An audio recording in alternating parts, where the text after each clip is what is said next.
बहुत पुरानी बात है। टनकपुर गांव में एक छोटा सा कुआं था। गांव वाले अब उस कुएं का उपयोग नहीं करते थे, इसीलिए वो कुआं मेंढकों का घर बन चुका था, जिसमें ढेर सारे मेंढक रहते थे। उसमें एक फैमिली भी थी, जिसमें एक मेंढक और उसके 3 बच्चे थे।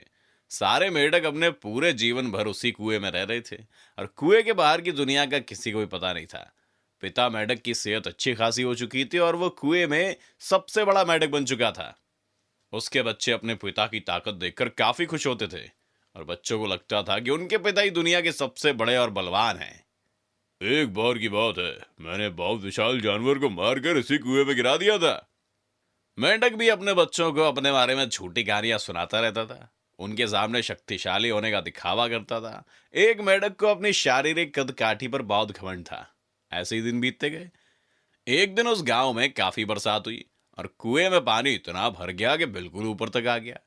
पानी ऊपर आया तो पानी के साथ मेंढक भी ऊपर आए, और मेंढक के बच्चे खेलते खेलते कुएं से बाहर चले गए। वे बच्चे कभी कुएं से बाहर नहीं निकले थे, इसीलिए उनके लिए सब कुछ बिल्कुल नया था। वे तीनों बच्चे गांव के अंदर चले गए, और उन मेंढक के बच्चों ने एक सांड देखा। उसे देखते ही उनकी आंखें खुली की खुली रह गईं। उन बच्चों ने इतना बड़ा जानवर कभी नहीं देखा था। वो सांड देखकर डर गए और बहुत ज्यादा हैरान हो गए। वे मेंढक के बच्चे सांड को देखे जा रहे थे। इतना विशाल शरीर, बड़ी बड़ी आंखें, इतने बड़े बड़े सींग, और सांड मजे से घास खा रहा था।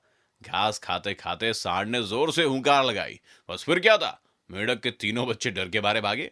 भाग कर सीधे कुएं में अपने पिता के पास जा पहुंचे।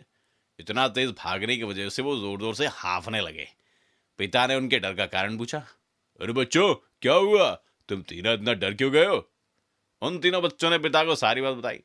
पापा, हम तीनों कुएं के बाहर एक बहुत बड़े जानवर को देखा हमने।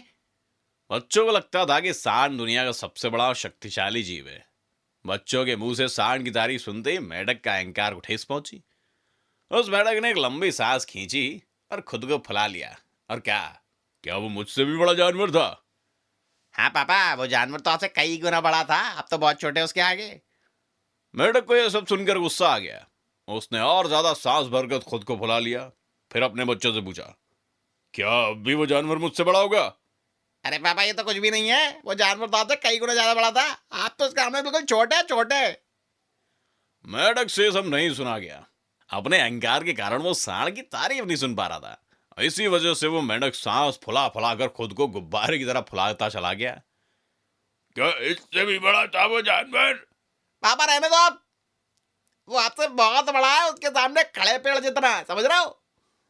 मेंढक के बच्चे सांड की तारीफ करते रहे, और मेंढक और ज्यादा गुस्से से भरता गया। उसी गुस्से में खुद को फुलाता गया। और मूर्ख मेंढक, एक वक्त ऐसा आया जब उसका शरीर पूरा फूल गया, और गुब्बारे से फूलने से एकदम से ब्लास्ट होके फट गया। अहंकार के चक्कर में मेंढक अपनी जान से हाथ धो बैठा। अरे पापा, कहाँ गए? पापा तो फट गए, लेकिन छोड़ो, वो जानवर कितना बड़ा था यार। शिक्षा। दोस्तों, हमें जीवन में कभी भी अहंकार नहीं करना चाहिए, क्योंकि अहंकार का अंत निश्चित होता है। हाय बच्चों, आज मैं आपको आज्ञा पालन के बारे में एक कहानी बताने जा रही हूँ। एक बार की बात है, एक कबूतर अपने 2 बच्चों के साथ रहता था। एक बड़े पेड़ पर उसने अपने बच्चों के लिए एक घोंसला बनाया था और उस घोंसले में अपने बच्चों को रखा था। बच्चे उस घोंसले में बड़े होते गए। एक दिन कबूतर ने अपने बच्चों को कहा, मेरे बच्चों, मेरी बात ध्यान से सुनो। जब मैं भोजन के लिए बाहर जाता हूँ, तब तुम इस घोंसले से बाहर बिल्कुल नहीं जाना। एक बड़ा पक्षी यहाँ पर उड़ता है। वो अगर तुम्हें देख लेगा तो वो तुम्हें मार डालेगा। ये बात कहकर कबूतर खाना लाने के लिए बाहर चला गया। बच्चे घोंसले में ही रहते थे। 2 बच्चों में से एक बच्चे ने आकाश में देखा और उसे आसपास कोई बड़ा पक्षी नहीं दिखा। तब उसने सोचा, मैं इस घोंसले से बाहर जाना चाहता हूँ और अपनी माँ की तरह उड़ना चाहता हूँ, लेकिन मेरी माँ नहीं चाहती है कि मैं अब बाहर जाऊँ, क्योंकि बाहर एक बहुत बड़ा गरुड़ पक्षी है। लेकिन मैं अब बाहर जाऊँगा और मेरी माँ आने से पहले मैं वापस आ जाऊँगा। ऐसा सोचकर छोटे कबूतर ने छलांग लगा दी। वो बहुत छोटा था, इसलिए वो ऊंची उड़ान नहीं भर सकता था। वो थोड़ा थोड़ा करके उड़ान भर रहा था। घोंसले से बाहर आने के लिए ये छोटा कबूतर बहुत उत्साहित था। उसने घोंसले से बहुत दूर जाने की कोशिश की। तब एक बड़ा पक्षी गरुड़ आया और उसने उस छोटे कबूतर को अपने पैरों में पकड़ लिया और आकाश में उड़ने लगा। वो छोटा कबूतर भयभीत हो गया। वो नहीं जानता था कि अब उसे क्या करना चाहिए। उसने सोचा, ये गरुड़ पक्षी तो अब मुझे खा जाएगा। मुझे मेरी माँ की बात सुननी चाहिए थी। अब मुझे इससे बचने के लिए कुछ न कुछ करना होगा। फिर उस छोटे कबूतर ने गरुड़ के साथ बात करना शुरू किया। उसने कहा, हे गरुड़, तुम मुझे जल्दी से मार दो। मैं अब इस दर्द को सहन नहीं कर सकता हूँ। उस छोटे कबूतर की बात सुनकर गरुड़ हैरान हो गया और उसने उड़ना बंद किया। वो एक पेड़ पर बैठ गया, अपने बगल में उस छोटे कबूतर को रखा और कहा, मैं तुम्हें खाना चाहता था, लेकिन जब मैं किसी भी पक्षी को पकड़ता हूँ तो वो मुझे छोड़ने के लिए कहते हैं, लेकिन तुम तो मुझे मार दो ऐसा कह रहे हो। ऐसा क्यों? छोटे कबूतर ने कहा, प्रिय गरुड़, तुम मुझे मार डालो। मैंने एक जहरीला फल खाया है जो मेरी माँ ने मुझे दिया था। मेरे दिल में बहुत ज्यादा दर्द हो रहा है। उस जहर के कारण मैं अब उड़ भी नहीं सकता हूँ। मेरी माँ ने मुझे घोंसले से बाहर भेज दिया है ताकि ये जहर से मेरा दूसरा भाई प्रभावित ना हो।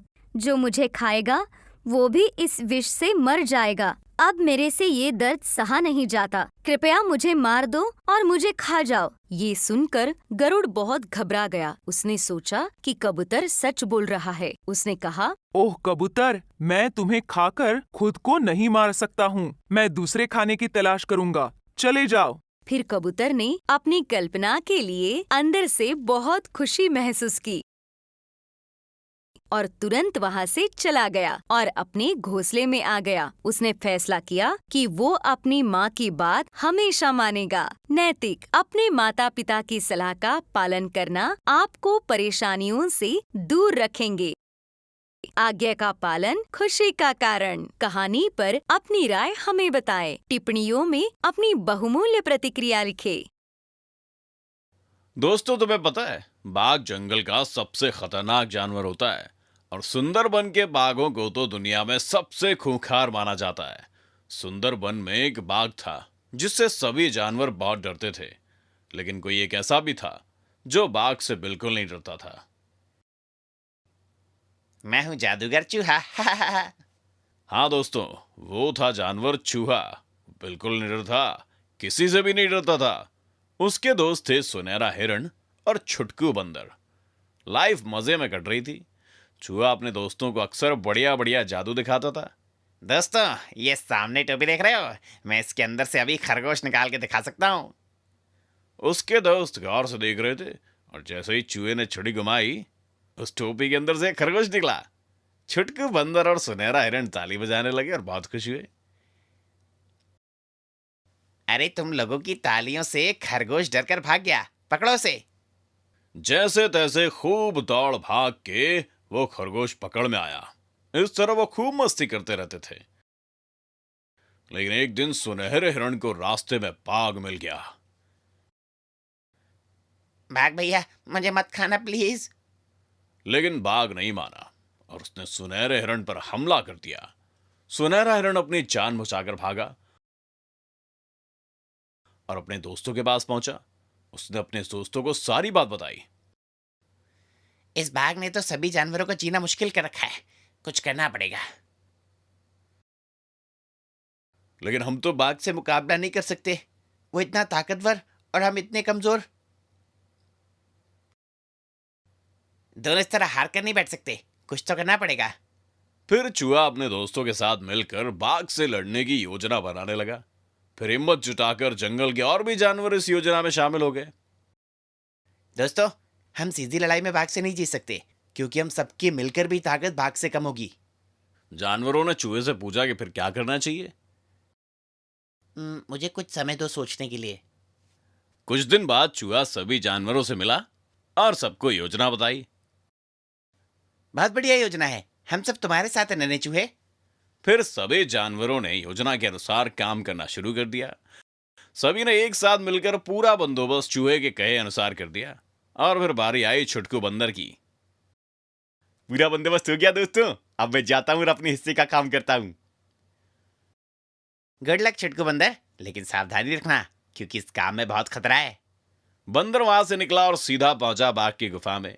बाघ बंदर को वहां देखकर बहुत भड़क गया और जोर से दौड़ा। बंदर थोड़ा डरा, लेकिन योजना तो कुछ और ही थी। इसलिए बंदर बिना डरे बाघ के पास गया और उसके शरीर के बाल तोड़कर उन बालों से अपने दांत को साफ किया। बाघ, ए बंदर, तू पागल हो गया क्या? मौत आ गई है तेरी। लेकिन बंदर तो बाघ को मुंह चढ़ाने लगा।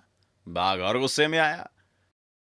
अब तो बाघ बंदर के पीछे और बंदर अपनी जान बचाने के लिए भागने लगा। भागते भागते दोनों एक पेड़ के नीचे पहुंच गए और बंदर रुक गया। अब तुम मुझसे नहीं बचेगा बंदर। अगर दम है तो मुझे हाथ लगा के दिखा बाघ। बाघ गुस्से से भरा हुआ बंदर की ओर चपटा और जानवरों द्वारा बनाए गए गोले में पहुंच गया। बंदर तो उछलकर पेड़ पर चढ़ गया और जंगल के सभी जानवर उस गोले के आसपास आकर खड़े हो गए। बाघ, तुमने जानवरों का जीना मुश्किल कर दिया है। तुम्हें अपनी ताकत पर बहुत घमंड है। अब ये ताकत नहीं रहेगी, तुम भी हमारे जैसे बन जाओगे। ये कहकर चूहे ने अपनी छड़ी घुमाई और छड़ी के घूमते ही बाघ एक छोटे से खरगोश में बदल गया। सभी जानवर खुश हो गए और उसके बाद सब खुशी खुशी रहने लगे।